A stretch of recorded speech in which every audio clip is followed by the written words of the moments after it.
நெய்வேலியில் உள்ள என்எல்சி நிறுவனத்தின் மீது ஊழல் குற்றச்சாட்டு எழுந்துள்ளதோடு சாம்பல் கழிவுகளை எடுத்தபோது அதனுடன் சேர்ந்து 70,000 டன் செம்மண் எடுத்து சென்றது அம்பலமாகியுள்ளது. என்எல்சி நிர்வாகத்தில் நடப்பது என்ன, ஊழல் குற்றச்சாட்டு எழுந்தது எப்படி, சிபிஐ விசாரணை கோரியது ஏன் என்ற பல்வேறு கேள்விகள் எழுந்துள்ள நிலையில் இது தொடர்பான செய்தி தொகுப்பை தற்போது பார்க்கலாம்.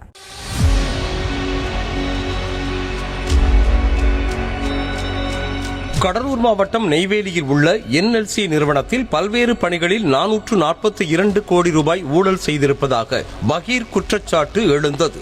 இது தொடர்பாக சிபிஐ வரை புகார் சென்ற நிலையில் விசாரணை நடத்தி நடவடிக்கை எடுக்கவில்லை என கூறப்படுகிறது. இந்த விவகாரம் தொடர்பாக கடலூரைச் சேர்ந்த மணிகண்டன் என்பவர் சென்னை உயர்நீதிமன்றத்தில் சிபிஐ விசாரணைக்கு எதிராக மனு ஒன்றை தாக்கல் செய்தார். அதில் ஊழல் விவகாரம் தொடர்பாக நடவடிக்கை எடுக்க கோரி சிபிஐ இயக்குநர், இணை இயக்குநர் மற்றும் இன்ஸ்பெக்டர் ஆகியோருக்கு புகார் அனுப்பியும் நடவடிக்கை எடுக்கப்படவில்லை என குறிப்பிட்டிருக்கிறார். மேலும் ஊழல் குற்றச்சாட்டு தொடர்பாக எஃப்ஐஆர் பதிவு செய்து விசாரணை நடத்த சிபிஐ அதிகாரிகளுக்கு உத்தரவிட வேண்டும் என வலியுறுத்தினார். சிபிஐ விசாரணைக்கு உத்தரவிட வேண்டும் என்ற அளவுக்கு என்எல்சி நிறுவனத்தில் என்னதான் நடக்கிறது என்று அலசி பார்த்தபோது பல திடுக்கிடும் தகவல்கள் வெளியாகி அதிர்ச்சியை ஏற்படுத்தியிருக்கிறது. என்எல்சி நிர்வாக இயக்குநராக பிரசன்னகுமார் மோட்டுப்பள்ளி என்பவர் இருந்து வருகிறார். தலைமை பொது மேலாளர் உள்ளிட்ட பல்வேறு பணிகளுக்கு 350 நபர்களை தேர்வு செய்த பிரசன்னகுமார் பணியாளர்களை தேர்வு செய்யும் என்எல்சி கேட் தேர்வு எழுதாமல் லேட்டரல் என்ட்ரி மூலமாக குஜராத் மற்றும் ஆந்திராவைச் சேர்ந்த பலரை பணிக்கு எடுத்ததாக கூறப்படுகிறது. இவங்கெல்லாம் நார்மலா இந்த லேட்டரல் என்ட்ரின்ற முறையில் யார் வேணா உள்ள வேலைக்கு சேர்றாங்க. தகுதி வாய்ந்தவர்களுக்கு ப்ரொமோஷன் கிடைக்கிறது இல்லை, தகுதி வாய்ந்தவர்களுக்கு வேலை வாய்ப்பு கிடைக்கிறது இல்லை. அந்த ஒரு ஆதங்கத்தில் நிறைய பேர் உள்ள குமுறிட்டு இருக்காங்க. இது ஒருபுறம் இருக்க, ஒடிசா மாநிலத்தில் தலப்பிரா தெர்மல் பவர் திட்டத்தின் கீழ் பணியாளர்கள் மற்றும் இடம் கொடுத்தவர்களுக்கு வீடு கட்டிய நிலையில் அதில் மட்டும் 361 கோடி ரூபாய் ஊழல் நடைபெற்றதாக பகீர் குற்றச்சாட்டை முன்வைத்த காங்கிரஸ் எம்பி விஷ்ணு பிரசாத் மதிப்பீடு செய்யப்பட்ட தொகையை விட கூடுதலாக நிதி ஒதுக்கீடு செய்ததாக தெரிவித்தார். இது யார் பண்றாங்கன்னா, சிடிஓன்னு நம்ம நெய்வேலிக்குள்ள இருக்கிற ஒரு சிடிஓன்ற ஒரு டிவிஷன் செய்யுது. அவங்க தான் 50 வருஷமா எல்லா இடத்துலயும் வீடு கட்டி கொடுக்கறது, அந்த டவுன்ஷிப் டெவலப் பண்ற வேலையெல்லாம் செஞ்சாங்க. 192 கோடி அவன் எஸ்டிமேட் போட்டு கொடுத்துட்டான். ஆனா இவங்க நம்ம மேனேஜ்மெண்ட் என்ன பண்றாங்க, 192 550 கோடியா உயர்த்துறாங்க. உயர்த்தி 300 வீடு தான் கட்டுறாங்க. 600 வீடு அங்க இருக்கும்போது 192 இருக்கும்போது 192 கோடியில எஸ்டிமேட்ல 600 வீடு கட்டுறான்.